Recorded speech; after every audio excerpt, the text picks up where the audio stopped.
Hello दोस्तों, आप सभी को राधे राधे, जय श्री राम। तो कैसे हैं आप लोग? आशा करते हैं कि अच्छे होंगे और अच्छे से अपनी स्टडी कर रहे होंगे। आज की इस क्लास में हम लोग यूपी होमगार्ड भर्ती के लिए यूपी जीके की प्रैक्टिस सेट नंबर 12 लेकर आ चुके हैं, जो हमारे चैनल सरकारी रोजगार पर आप लोगों को डेली बेसिस पर जो है 1 बजे जो है वो कराया जाता है। तो चलिए बिना किसी देरी के इस क्लास को शुरू करते हैं।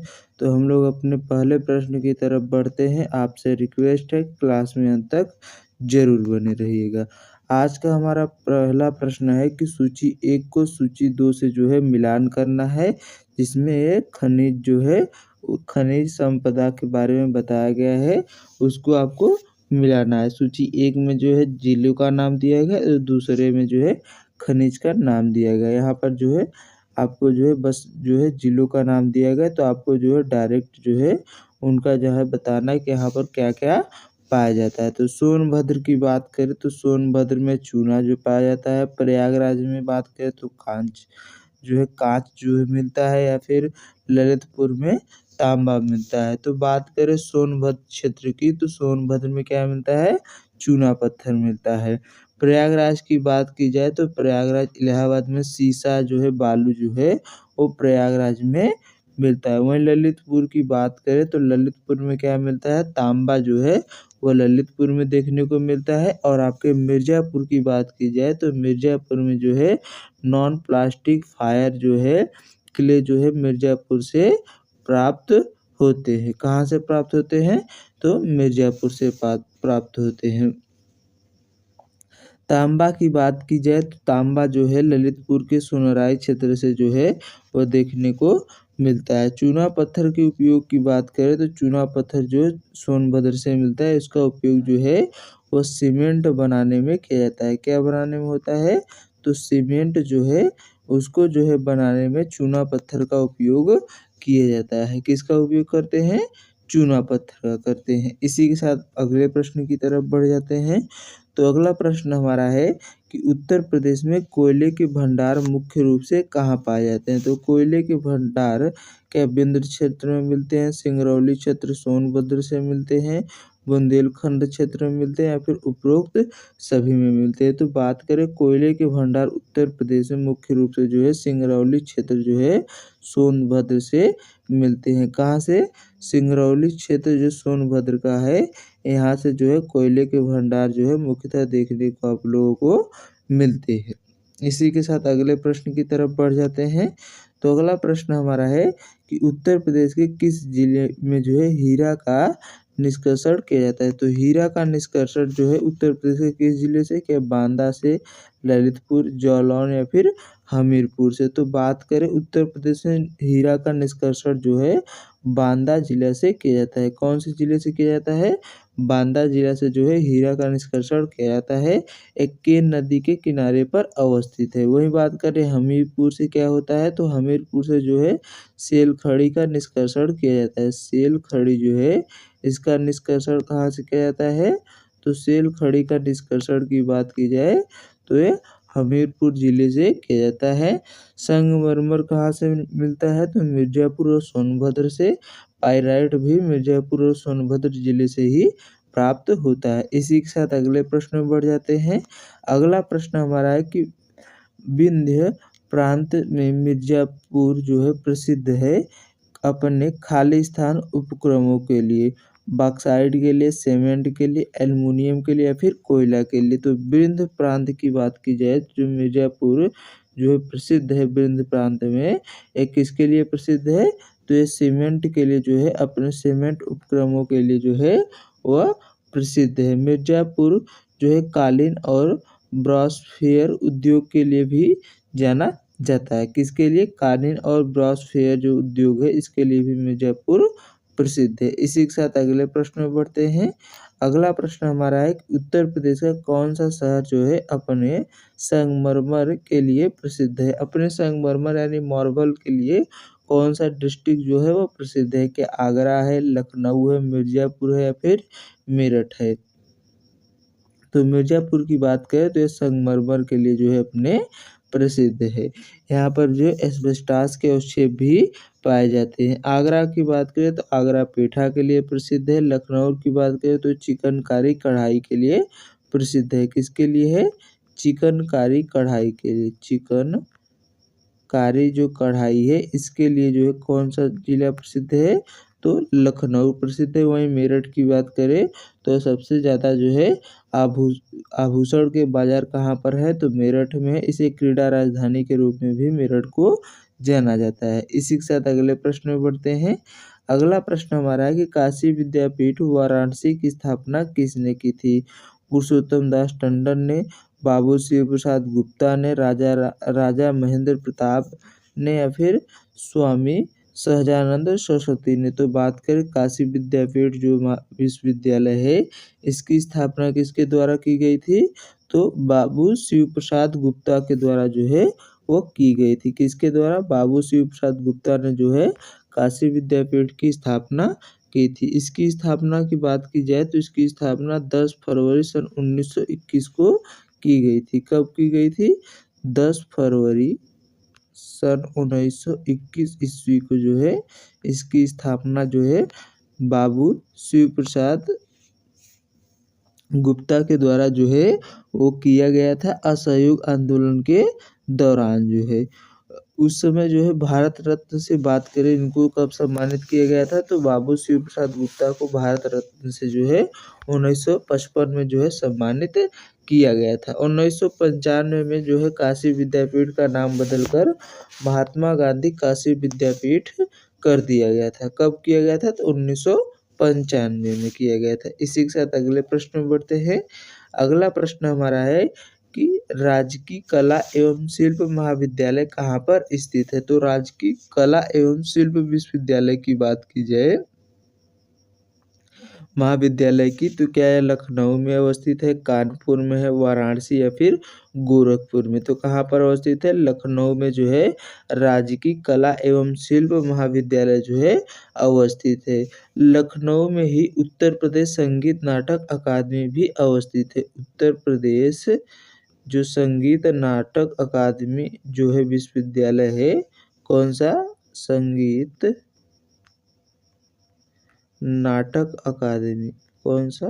नाटक अकादमी की बात की जाए तो कहाँ पर अवस्थित है? तो आपके उत्तर प्रदेश के जो है लखनऊ में जो है संगीत नाटक अकादमी जो है उत्तर प्रदेश संगीत नाटक अकादमी अवस्थित है। यहीं पर राज्य ललित कला अकादमी है और भारत खंडे संगीत संस्थान भी अवस्थित है। बात करें लखनऊ में ही जो है मोतीलाल नेहरू बाल संग्रहालय भी अवस्थित है। वाराणसी में आपका 3 विश्वविद्यालय है। बनारस हिंदू विश्वविद्यालय है जिसको BHU कहते हैं, और महात्मा गांधी काशी विद्यापीठ हो गया, और एक आपका संपूर्णानंद संस्कृत विश्वविद्यालय अवस्थित है। कानपुर में बात करें तो यहाँ पर जो है केंद्रीय दाल अनुसंधान संस्थान जो है कानपुर में अवस्थित है। इसी के साथ अगले प्रश्न में बढ़ जाते हैं। अगला प्रश्न हमारा है कि गुरु गोविंद सिंह स्पोर्ट कॉलेज की बात की जाए कहाँ पर अवस्थित है? सैफई में है, वाराणसी में, लखनऊ में या फिर मेरठ में। तो गुरु गोविंद सिंह जो स्पोर्ट कॉलेज की बात की जाए तो कहाँ पर अवस्थित है? आपके लखनऊ में जो है अवस्थित है। इसकी स्थापना की बात की जाए तो 1975 में 1 अगस्त 1975 को हुआ था। वही बात करें वीर बहादुर सिंह स्पोर्ट कॉलेज कहाँ पर है?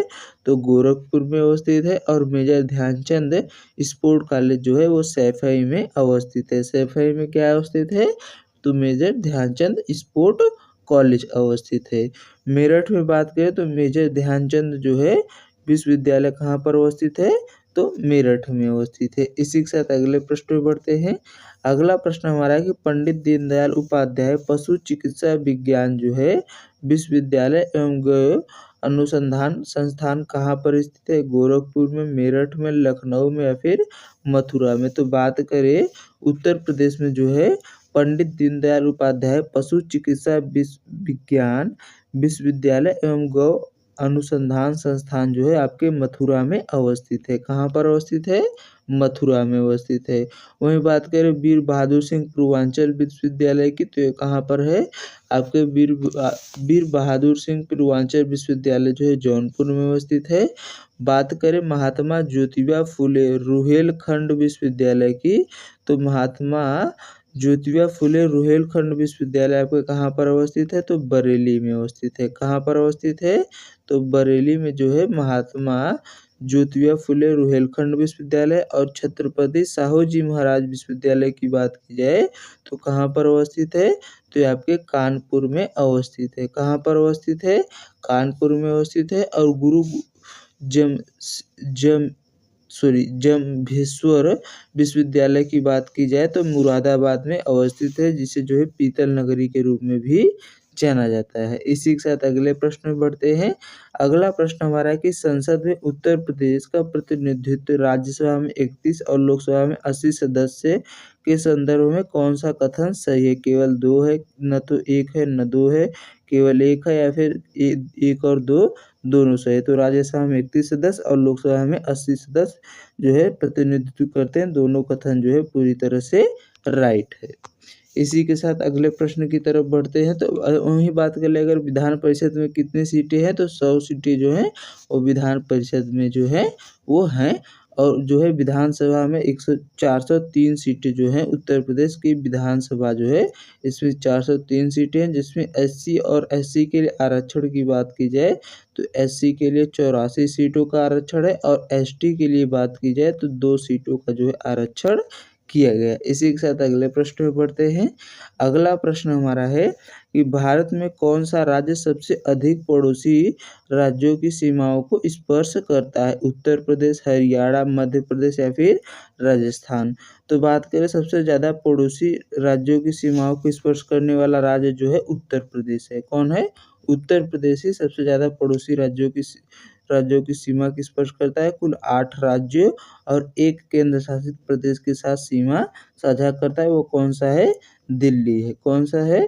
दिल्ली जो है केंद्र शासित प्रदेश के साथ भी सीमा साझा करता है। और 8 राज्यों में जैसे हिमाचल प्रदेश, उत्तराखंड, बिहार, झारखंड, छत्तीसगढ़, मध्य प्रदेश, राजस्थान और हरियाणा के साथ जो है अपनी सीमाओं को स्पर्श करता है। और एक देश के भी साथ सीमा साझा करता है। वो कौन सा देश है? तो नेपाल देश के साथ भी इसकी सीमा लगती है। किसके साथ? नेपाल देश जो है इसके साथ जो है उत्तर प्रदेश की सीमा जो है वो जो है टच करती है। इसी के साथ अगले प्रश्न में बढ़ते हैं। अगला प्रश्न हमारा है कि कौन सा यूपी पुलिस विभाग की चयन प्रक्रिया के चरणों में से एक नहीं है? शारीरिक परीक्षण नहीं है, शैक्षिक योग्यता नहीं है, आयु पात्रता नहीं है, फिर भाषा परीक्षण नहीं है। तो बात करें यूपी पुलिस विभाग जो है, जो इसमें जो है कौन सा एक भाग नहीं है? तो भाषा परीक्षण जो है यूपी पुलिस की चाहे कोई भी एग्जाम इसमें नहीं होता है। तो ऑप्शन नंबर डी जो है इसका राइट हो जाएगा। शारीरिक परीक्षण में बात करें तो शारीरिक परीक्षण में क्या होता है? पुरुष वर्गों को जो है 4800 मीटर 25 मिनट में और महिलाओं को 2400 मीटर जो है 2400 मीटर जो है 16 मिनट में जो है दौड़ लगानी होती है। वहीं शैक्षिक योग्यता की बात करें तो कम से कम जो है इंटर पास होना चाहिए जो है किसके लिए? चाहे आप अगर जो है कांस्टेबल की भर्ती देख रहे हैं तो उसके लिए, और होमगार्ड के लिए एटलीस्ट आपको 10 तो पास ही होना चाहिए। आयु पात्र की बात करें मिनिमम आयु एज कितनी होती है? 18 वर्ष और मैक्सिमम जो है 28 साल जो है वो ली गई है। इसी के साथ अगले प्रश्न की तरफ बढ़ जाते हैं। अगला प्रश्न हमारा है कि उत्तर प्रदेश में वित्त निगम का मुख्यालय कहाँ पर स्थित है? फाइनेंशियल कॉरपोरेशन के मुख्यालय की बात की जाए लखनऊ में है, कानपुर में, प्रयागराज या फिर वाराणसी में है। तो वित्त निगम का जो है मुख्यालय की बात की जाए तो कानपुर में जो है वित्त निगम का मुख्यालय जो है अवस्थित है। इसकी स्थापना 1 नवंबर सन 1954 को उत्तर प्रदेश वित्त निगम अधिनियम 1951 की धारा 3A के अंतर्गत जो है इसका जो है वित्त निगम का स्थापना कानपुर में किया गया था। इसी के साथ अगले प्रश्न की तरफ बढ़ जाते हैं। अगला प्रश्न हमारा है कि उत्तर प्रदेश में प्रेरणा ऐप का मुख्य उद्देश्य क्या है। प्रेरणा ऐप जो है इसका मुख्य उद्देश्य क्या दिव्यांग बच्चों की शिक्षा में वृद्धि है, बालिका शिक्षा में वृद्धि है, या फिर विद्यार्थी उपस्थिति रिकॉर्ड है, या फिर अध्यापक उपस्थिति रिकॉर्ड है। तो प्रेरणा ऐप की बात की जाए तो ऑनलाइन अध्यापकों की उपस्थिति को जो है वो रिकॉर्ड करना जो है इसका मुख्य उद्देश्य है, किसका, प्रेरणा ऐप का। इसी के साथ अगले प्रश्न में बढ़ जाते हैं। अगला प्रश्न हमारा है कि उत्तर प्रदेश में मध्याह्न भोजन योजना का आरंभ कब किया गया था। 1985, 1990, 1995 या फिर 1997। बात करें उत्तर प्रदेश में मध्याह्न भोजन योजना जो है 15 अगस्त सन 1995 को जो है वह शुरू किया गया था। 15 अगस्त 1995 में प्रदेश के जो है इसको 38 जिलों में जो इसको शुरू किया गया था। 96 में जो है संपूर्ण देश में जो है लागू कर दिया गया था पीएम पोषण स्कीम के द्वारा जो है मध्याह्न भोजन योजना जो है। बात करें 15 अगस्त 1995 को संपूर्ण भारत में जो है इंटरनेट व्यवस्था जो है लागू की गई थी बीएसएनएल के द्वारा, विदेश संचार निगम लिमिटेड के माध्यम से। इसी के साथ अगले प्रश्न की तरफ बढ़ जाते हैं। अगला प्रश्न हमारा है, एक सेकेंड, कि कन्या विद्याधन योजना की बात की जाए तो किन लड़कियों के लिए है जिन्होंने उत्तीर्ण की है। कक्षा 5, कक्षा 8, कक्षा 9, कक्षा 10 या फिर कक्षा 12। तो बात करें कन्या विद्याधन योजना की तो कन्या विद्याधन योजना कक्षा 12 जो पास कर चुकी हैं लड़कियां उनके लिए है, जिसमें जो है इसकी सन 2012 में शुरुआत हुई थी। जो है इसमें जो है पहले जो है कितनी धनराशि दी जाती है तो 20,000 की, लेकिन वर्तमान में जो है वह 30,000 रुपये की धनराशि जो है वह दी जाती है। इसी के साथ अगले प्रश्न पे बढ़ते हैं। अगला प्रश्न हमारा है कि भारत में प्रथम अमृत सरोवर का उद्घाटन किस राज्य में किया गया था। तो प्रथम अमृत सरोवर की बात की जाए मणिपुर, हरियाणा, राजस्थान या फिर उत्तर प्रदेश रामपुर में। तो बात करें उत्तर प्रदेश में जो है प्रथम अमृत सरोवर जो है उत्तर प्रदेश के रामपुर में इसका उद्घाटन किया गया था। कब किया गया था तो 13 मई सन 2022 को। 13 मई सन 2022 को जो है और प्रथम अमृतसर का जो है वह उद्घाटन उत्तर प्रदेश के रामपुर में किया गया था। उद्घाटन जो है वो केंद्रीय अल्पसंख्यक मंत्री जो है मुख्तार अब्बास के द्वारा जो है वह किया गया था। इसी के साथ अगले प्रश्न की तरफ बढ़ जाते हैं। अगला प्रश्न हमारा है कि उत्तर प्रदेश का कौन सा लोक नृत्य धान और मक्के की खेती के दौरान किया जाता है। धान और मक्के की खेती के दौरान किया जाने वाला लोक नृत्य की बात करें क्या कजरी है, रसिया है, हुरका बैल है या फिर चरकुला है। तो कौन सा है, हुरका बैल जो है धान और मक्के की खेती के दौरान किया जाता है। कजरी की बात करें तो मिर्जापुर में जो है प्रसिद्ध है। वहीं बात करें चरकुला है आपके ब्रज क्षेत्र में जो है किया जाने वाला लोक नृत्य है। हुरका बैल की बात की जाए इसका शाब्दिक अर्थ जो होता है कई जो है हाथों का एक साथ जो है कार्य करना जो है हुरका बैल का अर्थ होता है। इसी के साथ अगले प्रश्न में बढ़ते हैं। अगला प्रश्न हमारा है कि अकबर का मकबरा जो है निम्नलिखित में से किस स्थान पर स्थित है। तो अकबर के मकबरे की बात करें क्या एटा में है, रामपुर में है, उन्नाव में है, फिर सिकंदराबाद आगरा में है। तो अकबर का मकबरा जो है सिकंदराबाद आगरा में जो है अवस्थित है। कहाँ पर है, सिकंदराबाद आगरा में अवस्थित है। इसी के साथ अगले प्रश्न में बढ़ते हैं। तो आज के लिए बस इतने ही प्रश्न थे। तो अगला प्रश्न हमारा है कि आज का आपका गृह कार्य है कि राजभाषा आयोग की स्थापना कब हुई थी। जो राजभाषा आयोग है इसकी स्थापना की बात की जाए तो इसकी स्थापना कब की गई थी। इस प्रश्न का जवाब आप लोग हमें कमेंट बॉक्स में जो है होमवर्क के तौर पर ज़रूर दीजिएगा। आज की क्लास यहीं पर समाप्त होती है। यह क्लास आप लोगों को कैसी लगी कमेंट करके ज़रूर बताइएगा। अगर क्लास आप लोगों को अच्छी लगी है तो अपने दोस्तों भी अधिक से अधिक शेयर करिएगा और हमें अधिक से अधिक सपोर्ट करिएगा। तो चलिए मिलते हैं नेक्स्ट क्लास में। आज के लिए बस इतना ही। जय हिंद, जय भारत।